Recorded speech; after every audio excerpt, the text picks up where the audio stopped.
할렐루야, 할렐루야. 제가 방금 약간 큰 실수를 했습니다. 오늘 제가 전할 말씀이 요한복음 1장 35절부터 42절인데 앞절의 말씀을 읽었네요.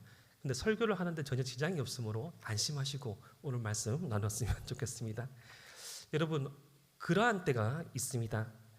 어떤 한 사건, 어떤 한 순간에 어떤 장면을 보았을 때 그 어떤 장면이나 그 사건 가운데 어떤 시간으로 빨려드는 것 같은 그러한 경험들을 할 때가 있습니다. 제 같은 경우에는 오늘 이 1시부터 안내를 서는데 우리 찬양팀, 우리 예배팀 찬양 연습을 보면서 그 순간을 경험하게 되었습니다. 그 놀라우신 은혜, 첫 번째 찬양곡 있잖아요. 그 놀라우신 은혜를 우리 난자자매가 이제 기타를 치면서 찬양을 하는데 제가 공명만 보고 그 곡을 듣지는 못하는데 그 곡을 딱 듣는데 제가 이제 1년 한 2개월 전에 이 찬양을 처음 들었었습니다. 제가 이제 모교의 선배님이 개척을 하셔가지고 그 개척교회에서 그 찬양 인도하는 그 영상을 제가 보다가 이제 놀라우신 은혜, 죄송합니다. 놀라우신 은혜 하면서 다다다다다다 한 그 부분에서 그 선배님이 되게 이제 목이 허스키한 상태에서 계속 열정적으로 찬양을 부르시는데 제가 그 선배, 그 목사님을 만난 게 중학교 2학년 때 만났습니다. 중학교 2학년에서 3학년 올라가는 그 시기에 그 졸업 발표회, 교회에서 하는 졸업 발표회 저를 이제 찬양을 가르쳐 주시고 그 그룹 사운드를 조직해서 그때 찬양을 하시는 그 모습 그대로 여전히 20년이 넘는 세월 가운데 그렇게 개척으로 목회를 하시면서 열심히 찬양하는 그 모습을 보면서 제가 중학교 2학년 때 그 목사님과 함께 신앙생활 하였던 그 시간으로 잠깐 빠졌다가 제가 오늘 이 가지고 오는 볼펜을 빠뜨린 줄 알고 다시 찾다가 이 앞으로 다시 오게 되었습니다. 여러분, 아주 평범하게 보이고 아주 일상적으로 흘러가는 그 시간 가운데 하나님께서 우리에게 심기우신 은혜의 추억을 발견할 때가 있습니다. 오늘 특별히 우리가 나눌 이 요한복음 1장 35절부터 42절의 말씀은 이렇게 말씀이 시작됩니다. 또 이튿날이라고 시작됩니다. 또 이튿날 요한이 자기 제자 중 두 사람과 함께 섰다가 예수께서 거니심을 보고 말하되 보라 하나님의 어린 양이로다 라고 말합니다. 여러분, 이 요한복음에서 또 이튿날이란 말은 이 데이 바이 데이, 그러니까 일상적으로 하루하루 지나가는 평범한 하루 일상을 의미합니다. 이 이스라엘의 전형적인 풍경, 여러분 이스라엘은 이 사막 기후이죠. 아주 건조합니다. 건조한 이 사막 기후에서 남정네들은 일을 하러 가고 목축을 하러 가거나 경작을 하러 가고 주로 이 마을에 남아 있는 이 여인들이 가정 일을 하고 빨래를 하고 있으면서 그 갈릴리에 얻은 그 마을에서 이 아이들을 띄워놓고 있는 그러한 일상 가운데 우리 예수님께서 지나가시고 예수님께서 지나가시는 그 광경을 바라보고 세례 요한이 말한 것입니다. 자기 제자 중 두 사람과 함께 섰다가 예수님께서 거니심을 보고 말하되 보라 하나님의 어린 양이로다. 오늘 제가 실수했지만 앞에 말씀을 읽어드리는 게 참으로 감사한 게 이 말씀을 세례 요한이 자기 제자들에게 미리 말했습니다. 예수님에 대한 존재를 설명하면서 예수님의 오실 길을 예비할 그 존재가 세례 요한 자신의 사명을 말하고 이 세례 요한이 그렇게 말했던 보라 세상 죄를 지고 가신 세상 죄를 제거하실 그 어린 양인 예수님, 그분이 지금 이 자리에 계신다라고 소개하고 있습니다. 2021년도를 살아가는 저와 여러분들에게는 세상 죄를 지고 가는 어린 양, 이 말씀이, 이 단어가 별 감흥 없는 단어이지만 예수님 당시 1세기를 살아가던 이스라엘 사람들에게 세상 죄를 지고 가는 하나님의 어린 양이라는 이 단어는 아주 큰 의미를 가지고 있었습니다. 바로 삶의 전 영역에서 하나님의 보내신 그 메시아로서 삶의 변환점, 삶의 전환점, 삶의 새로운 활기와 능력을 제시해 줄 그 존재가 세상 죄를 대신 지고 가는 하나님의 어린 양이라는 표현 가운데 있기 때문입니다. 오늘 이렇게 갈릴리의 한 평범한 일상 가운데 그를 거니시는 예수님을 발견한 세례 요한의 그 선포에 의해서 특별한 의미가 주어졌듯이 2월 마지막 주 이렇게 우리가 함께 드리는 이 예배 가운데 특별한 은혜가 있기를 주님의 이름으로 축복합니다. 그런데 요한복음 1장 37절 말씀을 보니 이 세상 죄를 지고 가는 하나님의 어린 양, 보라 하나님의 어린 양 이도라는 이 세례 요한의 말을 듣고 세례 요한의 제자가 그의 말을 듣고 예수를 따른다는 말이 나옵니다. 요한복음 1장 37절 말씀을 제가 읽어드리겠습니다. 두 제자가 그의 말을 듣고 예수를 따르거늘. 스승 세례 요한의 말을 듣고 두 명이 예수님을 따르게 됩니다. 여기서 이 요한복음의 저자 사도 요한은 세례 요한의 그 말을 듣고 두 제자가 예수님을 따라갔음을 의도적으로 서술 강조하고 있습니다. 여러분, 제가 지난 주일에 요한복음은 새로운 형태의 이 공관복음과는 다른 관점을 가진 복음이라고 말씀드렸죠. 요한복음은 가장 늦게 기록된 복음으로서 당시 유대교로 대표되어지는 기독교의 가장 큰 핍박의 세력에 맞서서 유대교를 넘어선 기독교, 이 비욘드 유대이즘, 그러니까 기독교는 예수님께서 보이신 그 신앙은 이 유대교 안에 갇혀 있는 것이 아니라 여호와 유일신 신앙을 섬기고 있는 유대교를 넘어선 신앙이라는 그 가치를 보여주기 위한 말씀이 바로 요한복음이었는데, 이 세례 요한의 말을 듣고 두 제자가 예수님을 따랐다는 것은 의도적인 기술로서 이 기독교인들은 유대교의 배신자가 아니라 유대교를 반박하는 사람들이 아니라 유대교를 넘어선 진리, 새로운 창조의 질서, 새로운 신앙의 인력으로 그 세례 요한으로 대표되어지는 이 유대리즘, 이 유대교의 이 가르침을 배신한 사람이 아니라고 이 말해주는 것입니다. 여러분, 신앙을 가진 우리들에게 세상이 오해를 할 때가 있습니다. 사랑하는 부모님, 가족, 친구, 연인, 때로는 내가 몸담고 있는 이 조직, 관계에서 이 기독교 신앙을 가졌다고 하면 마치 이 세상을 적대하고 세상을 배신하고 세상과는 동떨어진 존재로 취급할 때가 있습니다. 오늘 이 요한복음에서 이 세례 요한의 말을 듣고 예수님을 따랐다는 이 의도적인 기술이 우리가 세상을 배신하거나 배반한 사람이 아니라 세상을 초월한 존재임을 알려주시길 명심하시길 바랍니다. 여러분, 정말로 이 사랑하는 사람이, 정말 우리를 아끼는 사람이 우리에게 가장 원하는 것이 무엇이겠습니까? 그것은 참된 행복을 누리는 것이겠습니다.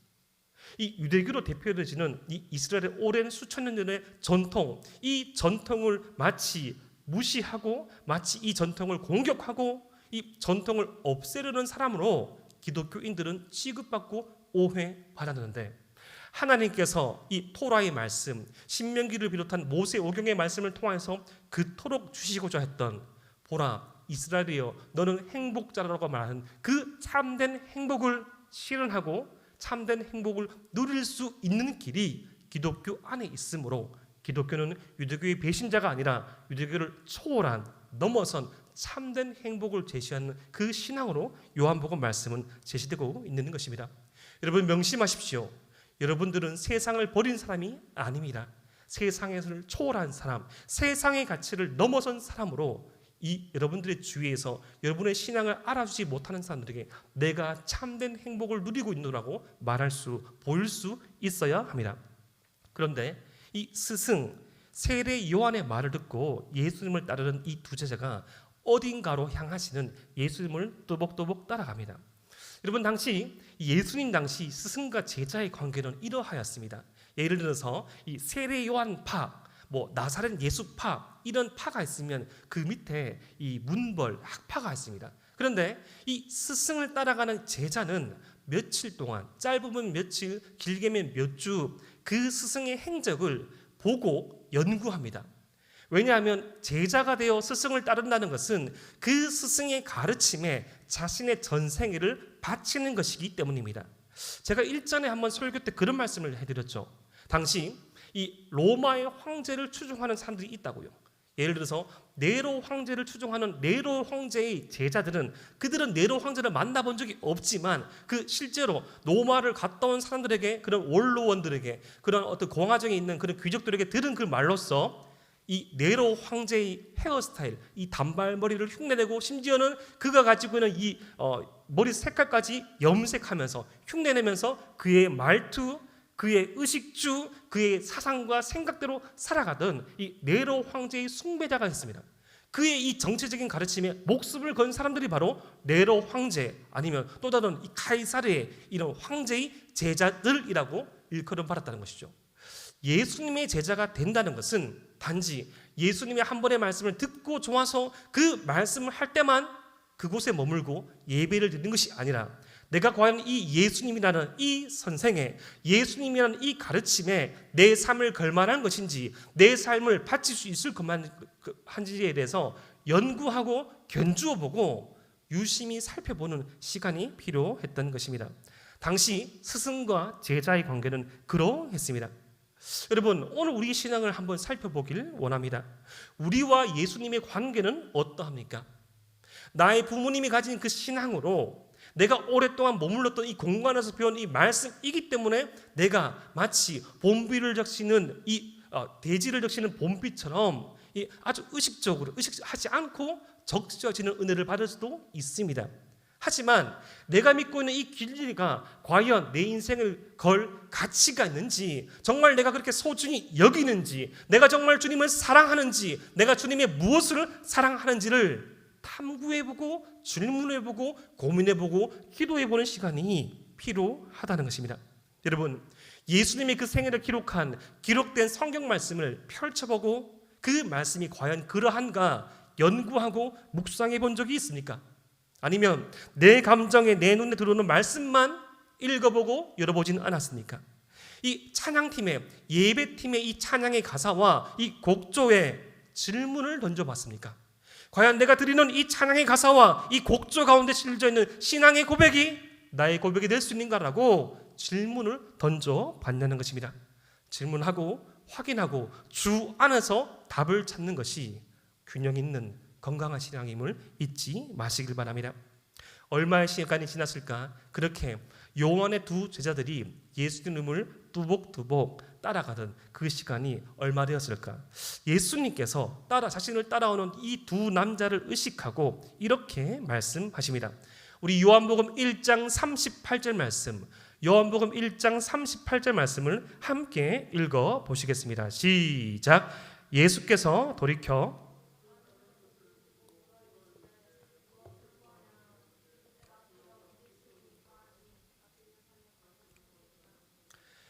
예수님께서 처음 하신 말씀입니다. 이 사복음서, 특별히 이 요한복음에서 말씀이 육신이 되어 우리 가운데 거하심에 은혜와 진리가 충만하신 그 말씀이 육신이 되신 우리 주님께서 육신을 입고 하신 처음 그 말씀이 바로 이것입니다. 무엇을 구하느냐? 아주 중요한 말씀이겠죠. 무엇을 구하느냐? 여러분, 이 부드럽고 묵직한 아마 중저음의 예수님의 한마디는 또한 의미심장합니다. 이런 뜻이겠죠. 당시 스승과 제자의 관계를 고려한다면 무엇을 구하느냐, 이 말씀은 이런 뜻입니다. 얘들아, 내 제자가 된다는 것이 어떤 의미인지 알고 있니? 제자될 마음이 있니? 그리고 이 제자된 길의 끝을 한번 알려줄까? 나를 따르는 것이 무엇인지, 나를 따르는 삶이 무엇인지를 알려줄까? 과연 그것이 너희들이 구하는 그것인가라고 주님께서 대묻고 있는 것이지요. 지금 우리 주님께서 저와 여러분들에게 질문하고 계십니다. 무엇을 구하느냐? 무엇을 구하느냐? 무엇을 구하느냐? 2021년 2월 28일 2월의 마지막 주, 함께 이 자리에서 모여들은 에바 다윗의 모든 청년들에게, 사랑하는 집사님들에게, 저에게 주님께서 묻고 계십니다. 무엇을 구하느냐? 과연 나를 따르는 것이 무엇인지 알려줄까? 여러분, 이런 예수님의 음성을 발견할 수 있어야 됩니다. 아멘이십니까? 이런 예수님의 음성이 우리의 삶 가운데 들려지기를 주님의 이름으로 축복합니다. 여러분, 예수님을 믿는 것은, 예수님을 믿는 그 신앙이란 무엇을 말합니까? 그것은 예수님과 인격적인 교제를 나누는 것을 의미합니다. 예수님과 사귀는 것입니다. 예수님과 대화하고 예수님과 생각을 나누고 내 뜻을 수정하고 그분께 맞추는 것, 그분께 나의 이 라이프 스타일을 맞춰가는 것, 이것이 신앙인 것입니다. 예수님의 질문에 이 두 사람은 어떻게 반응합니까? 말씀을 보니 랍비여 어디 계시오니까? 라고 묻습니다. 이것은 예수님의 질문에 예스라 말하며 예 예수님, 예수님의 제자가 한번 되어 보겠습니다. 그 길의 끝이 무엇인지 궁금합니다라는 그런 의미입니다. 요한복음 1장 39절 말씀에 예수님께서 두 번째로 이렇게 말씀하십니다. 우리 요한복음 1장 39절 말씀을 함께 읽겠습니다. 시작. 예수께서 이르시되 와서 보라. 그러므로 그들이 가서 계신 데를 보고 그날 함께 거하니 때가 10시쯤 되었더라.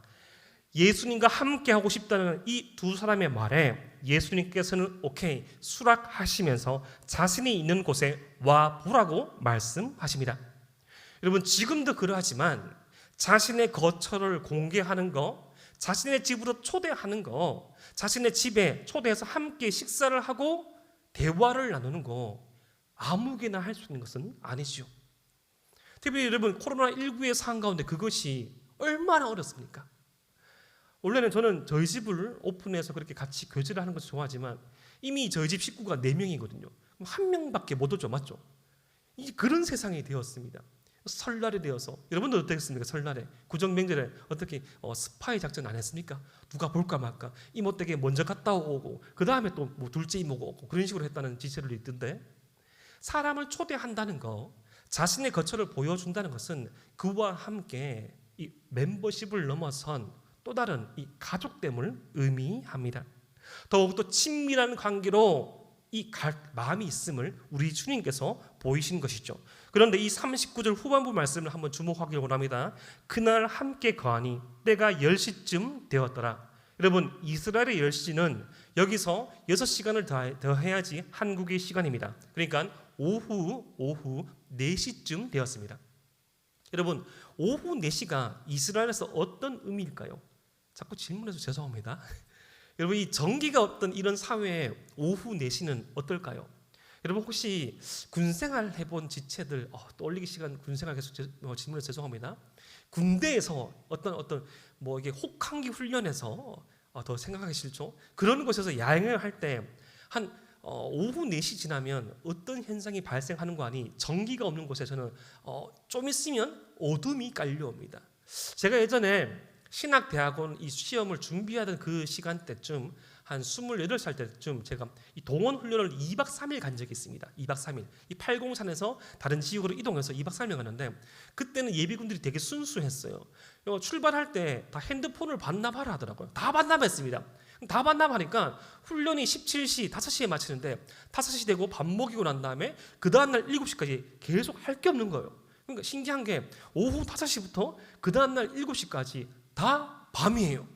텐트 안에서 남자 4명 누워가지고 이런저런 이야기 계속 했습니다. 계속 이야기를 해도 아직 새벽 2시더라고요. 새벽 2시라도 일어날 시간이 5시간 남았으니 얼마나 행복한지는 모르겠지만 아마 이 전기가 없다는 게 그런 의미입니다. 여러분 오후 4시쯤 예수님을 만났다는 것은 이스라엘의 시간은 일출과 일몰로 하루가 계산되어집니다. 이스라엘은 일몰이 이루어지면 해가 지면 하루가 끝나는데 이동하지 않습니다. 지금 하루가 끝나가고 이동이 뜸한 그 시간에 예수님께서 초대를 했고 그 초대에 받아서 두 제자가 세례 요한의 두 제자가 예수님의 거처에 머물렀다는 것은 예수님의 그 집에서 밤새 머물렀음을 의미합니다. 바로 예수님께서 제자들에게 시간과 과정을 제시하고 있는 것입니다. 단지 나의 말만 듣고 나의 행적만 보고 가는 것이 아니라 나와 함께 이 밤새 머물면서 이 길의 끝에 대해서 한번 들어보겠니? 무엇을 구하니나 했을 때 너희들이 구하는 그것과 내가 너희들에게 줄 수 있는 그것을 알아가는 그 시간과 과정의 문을 한번 열어보겠니? 라는 의미가 있다는 것이죠.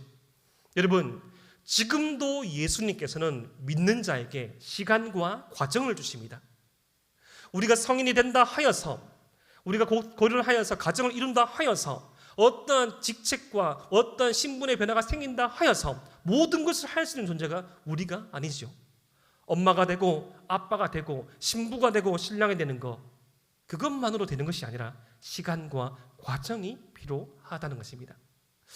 여러분, 성인이 문득 되었을 때, 대학생이 되어서 여러분들에게 많은 자유가 주어졌을 때도 그 시간과 과정을 통하여서, 때로는 내가 이 시간과 과정을 통하여서 시간을 허비해 보기도 하고, 때로는 실수해 보기도 하고, 이러한 과정, 이러한 예정들을 통해서 더욱더 나와 하나님에 대해서 알아가듯이 우리의 신앙생활에서도 시간과 과정을 통해서 주님을 더욱더 알아가고 닮아가고 그와 교제할 수 있는 그러한 기회를 주님께서 주신다는 것입니다.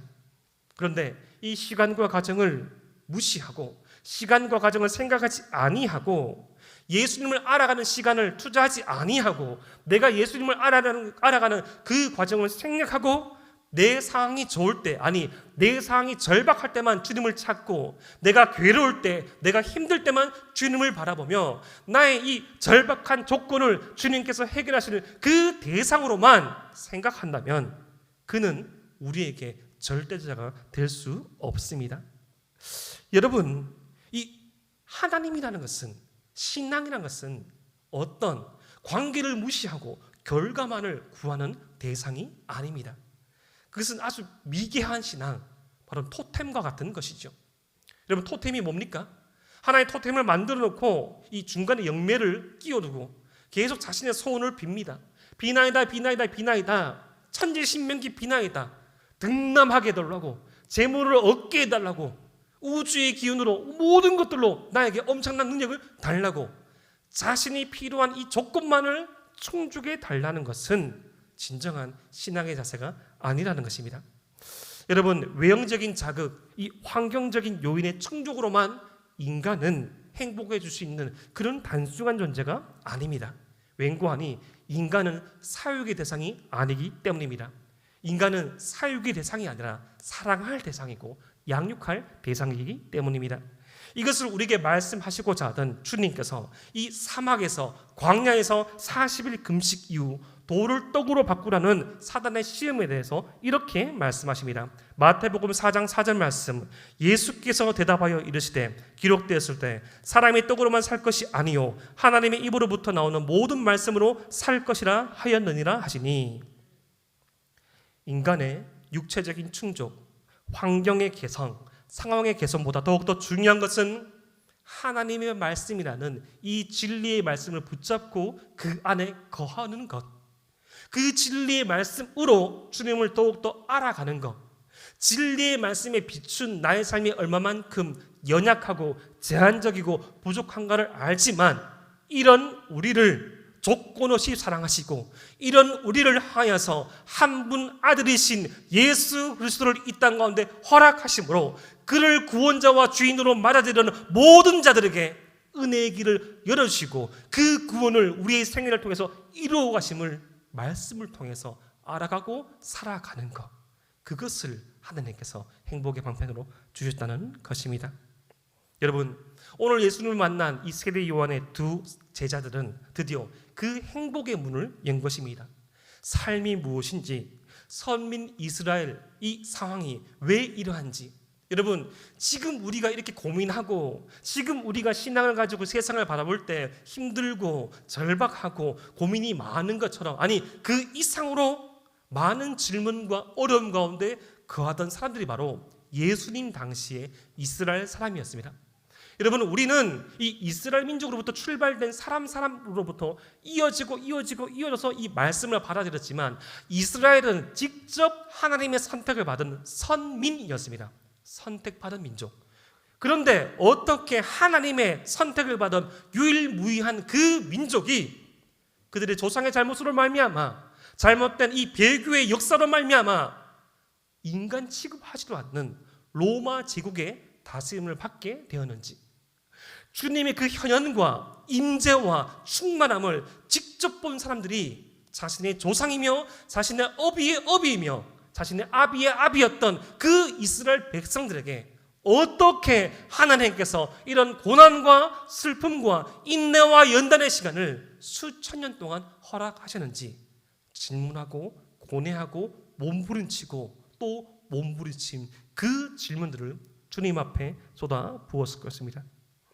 요한복음의 저자 이 사도 요한은 그들이 건넬 수 있는 지금 우리가 품을 수 있는 어떤 이 문제에 대한 해결, 이 상황에 대한 개선보다 가장 중요한 것, 가장 우선적으로 이루어져야 할 것이 있으니 그것은 바로 우리가 하나님 안에 거하고 하나님이 우리 안에 거하는 이 거함을 강조합니다.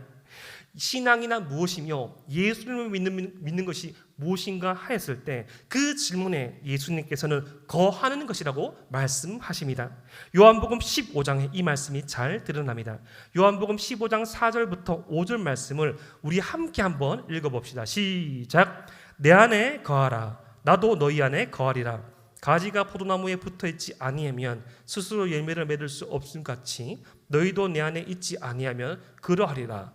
나는 포도나무요 너희는 가지라. 그가 내 안에 내가 그 안에 거하면 사람의 열매를 많이 맺나니 나를 떠나서는 너희가 아무것도 할 수 없음이라. 아멘. 우리가 정말로 고민하고 붙잡아야 될 그 삶이, 그 신앙적 삶이 무엇인가 하니 거하는 것이라고 말합니다.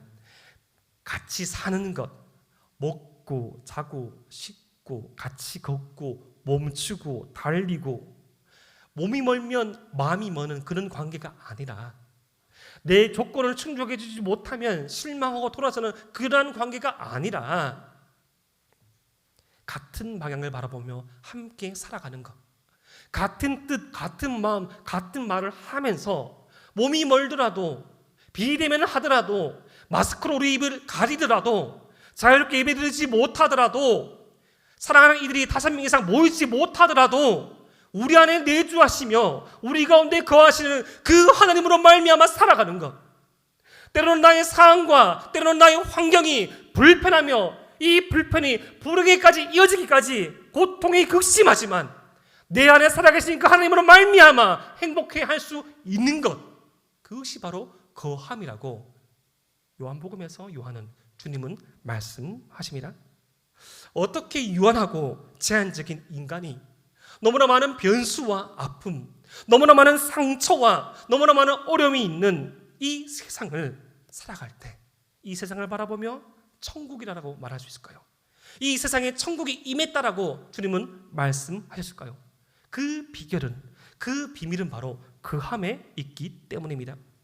제가 얼마 전에 말씀드렸던 이 다윗의 시를 다시 한번 더 읊어드리겠습니다. 이 다윗이 시편 131편 2편에서 이 그가 깨달은 후에 그의 이 고백이 이렇게 말합니다. 시편 131편 2절 말씀. 실로 내가 내 영혼으로 고요하고 평온하게 하기를 젖된 아이가 그의 어머니 품에 있음 같게 하였나니 내 영혼이 젖된 아이와 같도다. 젖된 아이와 같은 상태. 아기가 엄마를 정말 사랑하고 엄마를 정말 좋아하지만 그 아이와 엄마 사이에 젖이 있을 때는 그 젖으로 말미암아 젖을 매개체로 더욱더 매달리고 더욱더 그 품 안에 있으려고 하지만 젖을 떼는 그 엄청난 수고와 어려움의 과정들을 통과하고 나면 이젠 더 이상 어머니가 젖을 물리지 않더라도 아빠의 품에 있는 것으로, 엄마의 품에 있는 것으로만으로도 기뻐할 수 있는 것 같이 우리의 조건을 충족하지 않더라도 내가 주 안에 거하고 주가 내 안에 걸려하는 말씀이 육신이 되어 우리 가운데 거하시는 그 주님의 은혜와 진리를 맛보고 체험하고 그것으로 살아가는 그 기쁨을 아는 것이 거함이고 그 거함을 누려야 된다고 사도 요한은, 주님은 말씀하십니다. 이것이 요한복음에서 말하고 있는 크리스찬이, 기독 청년이 가져야 될 신앙의 태도입니다. 이제 요한복음은 이 요한복음 1장 40절에서 그렇게 이 주님과 거한 이 두 사람 중에서 한 사람의 이름을 이렇게 소개합니다. 요한복음 1장 40절 말씀. 요한의 말을 듣고 예수를 따르는 두 사람 중에 하나는 시몬 베드로의 형제 안드레라. 여러분, 여기서 또 강조하죠. 요한의 말을 듣고. 기독교 신앙은 이 세례 요한으로 대표되지는 유대교를 배신한 종교가 아님을, 유대교를 넘어선 종교임을 다시금 강조합니다. 그런데 우리가 여기서 살펴볼 것은 예수님을 처음 따랐던 이 두 제자 중에 한 명의 이름이죠. 그게 누구죠? 바로 안드레입니다. 안드레. 그러면 한번 잠깐 퀴즈를 내볼까요? 그러면 이 안드레 말고 나머지 한 명은 누굴까요? 자, 입을 한번 보실래요? 뭐라고 하죠? 요한입니다. 다 말씀하셨죠. 이 요한복음에서 요한은 자기 자신의 이름을 쓰지 않고, 마가도 그런 좀 기법을 썼는데, 이게 예수님이 안에 있는 사랑하는 제자 이렇게 표현하거나 아니면 한 사람으로 되게 겸손하게 표현합니다. 많은 신약학자들은 이 사도 요한이라고 거의 확실하게 보고 있습니다. 그런데 이렇게 처음 예수님을 만나고 주 안에 거하면서 진리를 깨달은 이 안드레의 행동을 한번 우리가 살펴볼까요? 요한복음 1장 41절 말씀 제가 읽어드리겠습니다. 그가 먼저 자기 형제 시몬을 찾아 말하되 우리가 메시아를 만났다 하고, 메시아는 번역하면 그리스도라. 밤새 주님과 함께 시간을 보하고 주님 안에 거하는 삶이 무엇인지, 선민 이스라엘에게 임한 이 고통과 고난의 의미가 무엇인지, 진리가 무엇인지를 들은 그 안드레가 주님 안에 거하고 난 후 그 다음 날이 밝자마자 처음 찾아간 것이 바로 자신의 형 베드로였습니다. 그 베드로에게 이 안드레는 뭐라고 말합니까? 우리가 메시아를 만났다고 말합니다. 메시아는 번역하면 그리스도라, 기름 부음 받은 자, 주님께서 약속하신 그 사람, 하나님께서 보내실 그 이 구원자, 그를, 메시아를 내가 만났다고 안드레가 그의 형제 베드로에게 달려가서 말합니다. 여러분, 안드레의 고백은, 안드레의 말은 이 단순한 어떤 말, 논리, 지식이 아닌 체험한 사람만이 전할 수 있는 것이었습니다. 여러분, 어제 우리 이 다윗 전체 모임에서 그런 이 질문을 제가 받았습니다. 아주 이제 거대한 질문이었습니다. 목사님, 이 코로나19의 시대에 이 사역의 방향성과 전도의 방향성은 무엇입니까? 라고 말했을 때 제가 이렇게 대답했죠. 우리가 흔히 전도라는 말을 들으면 참 많이 부담스러운데, 그 부담스러운 이유 중에 하나가 전도한다고 하면, 전도해라고 하면 내가 무엇을 말해야 할지, 내가 어떤 논리와 변증으로 그를 설득해야 할지를 고민합니다. 나는 사역리밖에 몰라, 나는 사역리도 몰라, 나는 브릿지도 몰라, 나는 이 이심칭의도 몰라, 나는 몰라 하지만, 그러한 사람들이 진짜 모르는 것은 자신과 예수님의 그 관계입니다. 여러분, 우리가 참 순수한 그 아이의 시절에 부모님을 자랑할 때 뭐라고 말합니까? 우리 아빠 최고야 라고 말하죠. 근데 조금 더 때가 묻으면 그런 표현 쓰면 안 되죠. 맛있는 걸 사줄 때 최고야라고 말하는데, 보통의 그 좋은 관계에서는 최고라고 말합니다. 왜? 그 사랑의 관계 가운데 있기 때문에, 사랑하기 때문에, 좋아하기 때문에 우리 아빠 최고라고 말합니다. 그렇게 말했던 이 유치원생, 그런 이 어린이집 학생들이 자기들끼리 만나면 논쟁하죠. 야, 우리 아빠는 얼마나 힘이 센 줄 알아? 그래서 우리 아빠는 얼마나 밥을 잘 먹지 않아? 라면을 2개나 먹어. 그게 자랑할 일입니까? 아니다, 우리 아빠는 라면 2개 먹고 밥만 안 먹는다 하면서 그런 걸 막 자랑합니다. 왜죠? 자랑할 거리가 아니지만 사랑하는 아빠이기 때문에. 여러분, 전도의 참된 본질이 뭔지 압니까? 전도할 그 사람이 주님을 사랑해야 합니다. 한마디면 됩니다. 와 보라, 한번 와보자. 내가 자랑할 만한 공동체 이어지만, 내가 사랑하는 주님 이어지만 말할 수 있는 것이죠. 우리가 사역리를 몰라서, 우리가 신구약 성경을 몰라서는 부분적인 이유일 수 있습니다. 진리를 몰라서는 부분적인 이유가 있습니다. 이유일 수 있습니다. 보다 정확한 표현은 진리를 우리 가운데 살아내지 못함으로 인해서 우리는 어려워하고 있는 것입니다. 그렇게 진정성이 느껴지는 말, 와보라고, 내가 메시아를 만났노라고 말한 그 안드레의, 형제 안드레의 그 고백을 듣고 이 베드로가 예수님을 만납니다. 요한복음 1장 42절 말씀, 데리고 예수께로 오니 예수께서 보시고 이르시되 내가 요한의 아들 시몬이니 장차 게바라 하리라 하시니라. 게바는 번역하면 베드로라. 예수님께서 이 시몬, 이 베드로, 게바를 만난 적이 없는데 보자마자 예수께서 보시고, 이 보시고란 말은 뚫어지게 보시고, 열정 있게 보시고, 마음을 주고 본다는 말입니다. 이글이글거리는 그런 느끼한 눈빛이 아니라 정말로 뚫어지게 주목하여 보시면서 내가 요한의 아들 시몬이니 장차 게바라 하리라. 여러분, 이 게바, 베드로는 같은 표현인데 다른 언어로 표현된 겁니다. 몽고하니 반석입니다. 반석. 이 시몬은 이 반석과 같은 든든한 사람이다, 듬직한 사람이다, 믿음직한 사람이라고 주님께서 말씀하십니다. 그런데 우리가 이 사복음서 말씀과 요한복음 말씀을 통해서 알고 있는 베드로의 모습이 과연 게바였습니까? 과연 베드로였습니까? 든든하지 못했죠. 사랑하는 주님의 그 체포됨을 보고 도망간 사람이 바로 베드로였습니다. 부활의 광경을 목격하였지만 다시금 생업의 현장으로 돌아간 사람 또한 베드로였고요. 주님의 십자가 그 죽음을 앞두고 주님의 왼쪽과 오른쪽을 구하는 그 제자들을 보고 화가 나서 싸우려고 했던 사람도 바로 베드로였습니다. 하지만 우리 주님께서는 베드로의 지금만 보고 말씀하신 것이 아니라 베드로가 주님을 찾아오기 전에 그의 이 만세 전부터 태초 전부터 그의 존재를 아셨던 그 주님께서 시몬이 베드로가 될 것임을 선포하신 것입니다. 우리가 주님을 알기도 전에 우리는 흔히 내가 예배 드리러 왔다, 내가 예수님 믿으러 왔다, 내가 대동교회로 왔다라고 생각하고 표현하지만 내가 대동교회를 오기 전에, 내가 예배 드리고 오기 전에 만세 전부터 태초 전부터 우리를 주의자로 삼으시며 장차 개발하리라 말씀하신 그 주님의 선포가 저와 여러분들에게도 있다는 것입니다.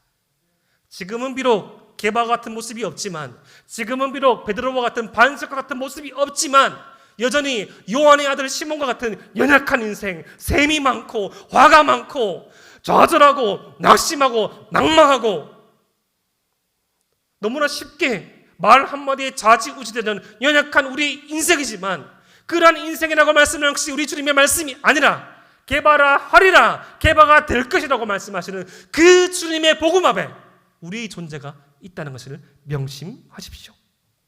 지금 베드로는 우리 주님이 어떤 분인지 모릅니다.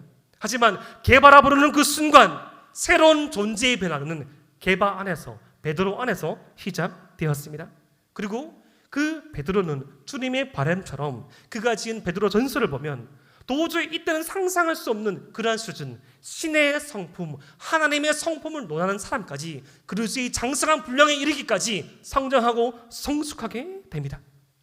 그런데 이런 시몬이 게바가 되고 베드로가 되었던 그 중매쟁이 다리 역할을 누가 했습니까? 저는 오늘 이 말씀, 이 안드레에 한번 주목해 보기를 원합니다. 여러분, 사실 이 안드레는 요한복음에서 한 3번 정도밖에 등장하지 않는 아주 미약한 존재입니다. 여러분, 안드레는 첫 번째 등장하는 말씀은 오늘 이 말씀이고요. 두 번째 등장은 바로 요한복음 6장에서 등장합니다. 요한복음 6장 말씀 읽어보면 우리가 너무나 잘 아는 이 오병이어의 사건의 시작, 이 보리떡 5개와 물고기 2마리를 이 사온 소년을 예수님께로 인도한 사람이 바로 안드레입니다. 자신의 형제 베드로는 잘못된 것이지만 이 로마 교회에서는 이 교황으로 여기는 이 첫 번째 아주 위대한 인물이었는데, 이 초대교회 역사 가운데 거의 등장하지 않은 안드레였지만 요한복음에서의 그의 등장은, 그의 역할은 보조자에 불과하였지만 아주 성실하고 아주 충실하고 아주 근신한 그런 모습이었습니다. 세 번째 안드레가 등장하는 장면은 바로 요한복음 12장입니다. 예수님이 십자가 죽음을 앞둔 그 어느 날 예루살렘으로 예수님을 찾아온 처음의 이방인 헬라인들을 예수님께 소개한 이 또한 안드레였습니다. 여러분, 예수님 당시 헬라인, 그리스인은 절대 유대인과 만날 수 있는 존재가 아닙니다. 근데 이 복음서에서 처음으로 이 이방인을 예수님께 소개한 사람, 주님을 만나러 왔다고 하니 이방인이지만 예수님을 소개해주고 만나게 한 사람. 자세한 이 상황은 모르지만 많은 사람들이 이 오병이어를 무시하였지만 이것조차를 쓰실 그 주님을 기대하며 소년을 주님께로 인도한 사람, 내가 메시아를 만났다고 고백하면서 자신의 형제 베드로에게 기뻐하며 달려가는 그의 발걸음, 그 발걸음으로 말미암아 초대교회의 역사는 문을 열게 되었고 베드로와 12제자의 시작은 그렇게 시작되게 되었습니다. 오늘 이 말씀을 통해서 요한복음에서 주는 메시지는 바로 이런 것이죠. 지금 우리가 이 요한복음 받아들이고 있는 이 요한 공동체가 보고 있는 이 거라산과 같은, 이 기라산과 같은 이 베드로도 실제로는 안드레의 도움 없이는 주님을 만날 수가 없었고 주님을 알아갈 수 없었습니다. 너무나 많은 이 무명의 성도 같은 여러분들 또한 그 누군가의 안드레가 되어서 주님의 몸된 교회를 지켜가고 살아갑시다 라는 이 의미를 받아들였을 것입니다. 세례 요한의 소개로 안드레와 요한이 예수님을 만나고 예수님을 만난 안드레가 베드로를 소개하고 평범한 일상 가운데 오신 예수님, 그 예수님과 함께 거하며 변한 사람이 다른 사람을 초대하는 것으로 기독교는 시작됩니다. 그 중심에 예수님이 있고 그 중심 되신 예수님께 안드레의 역할이 있었습니다. 자신이 체험한 예수님을 진심으로 소개하는 사람. 지금 저도 여러분들에게 안드레와 같은 역할을 맡고 있는 것 같아요. 제가 처음 임원들을 만나고 리더들을 만났을 때 2021년 이 마지막에 대해서 제가 말해 주셨습니다. 정말 이 대동교회 에바다윗에 소속되어 있는 것만으로 행복할 수 있으면 좋겠다. 더 웃을 수 있으면 좋겠다. 더 기뻐할 수 있으면 좋겠다 라는 다짐을, 바람을 설명해 드렸죠. 그런데 저는 주인이 아니고, 저는 주된 역할이 아니고, 저는 안드레입니다. 저는 여러분들에게 진리 되신 예수님을 소개하고 싶습니다. 내가 메시아를 만났다고 말하는 그 한마디에 진심과 진정성과 체험이 있듯이, 제가 여러분의 시기에 그토록 고민하고 힘들어하고 몸부림치며 알았던 그 주님을 여러분과 함께 뒹굴며 여러분과 함께 호흡하며 알아가고 싶습니다. 그런데 그 알아가면은 시간과 과정이 필요합니다. 단지 우리가 이곳에서 예배만 드림으로 알아갈 수는 없습니다. 단지 내가 주님의 말씀을 들음으로만 알아갈 수는 없습니다. 우리 시간과 열심을 내어서 기도하며 말씀 듣고 말씀 읽으며 배움이 필요합니다. 3월 8일부터 우리 공동체는 이 42주 성경 토독을 시작할 것입니다. 창세기부터 요한계시록까지 이 말씀의 순서대로 제가 매주일 설교할 것입니다. 그리고 하루에 우리가 누리고 있는 시간의 2%인 15분에서 30분의 시간만 투자하면 성경을 읽을 수 있는 목록을 나누어서 함께 나눠주고 조별로 전 공동체가 통독을 시작할 것입니다. 그리고 그 말씀을 더욱더 배우기 원하는 자들에게 성경 통독반으로 모집하여서 제가 강의로 가르치고 모자라는 부분이 있으면 알려주고, 아는 것에만 그치는 것이 아니라 말씀을 가지고 살아가는 그 고민과 그 힘든 가운데 제가 함께 호흡하며 알아줄 수 있는 시간을 마련할 것입니다. 여러분, 그 과정으로 초대합니다. 그 몸부림 가운데 함께 하길 원합니다. 시간과 과정이 우리에게 필요합니다. 시간과 과정이 우리 가운데 필요합니다. 내가 주 안에 거하고 주가 내 안에 거하는 그 거함을 누리기 위해서, 내가 더욱더 주님을 알아가기 위해서 시간과 때로는 열심과 물질과 우리 의식까지도 바칠 수 있는 저와 여러분 에바다윗이 되기를 주님의 이름으로 축복합니다. 기도드리겠습니다.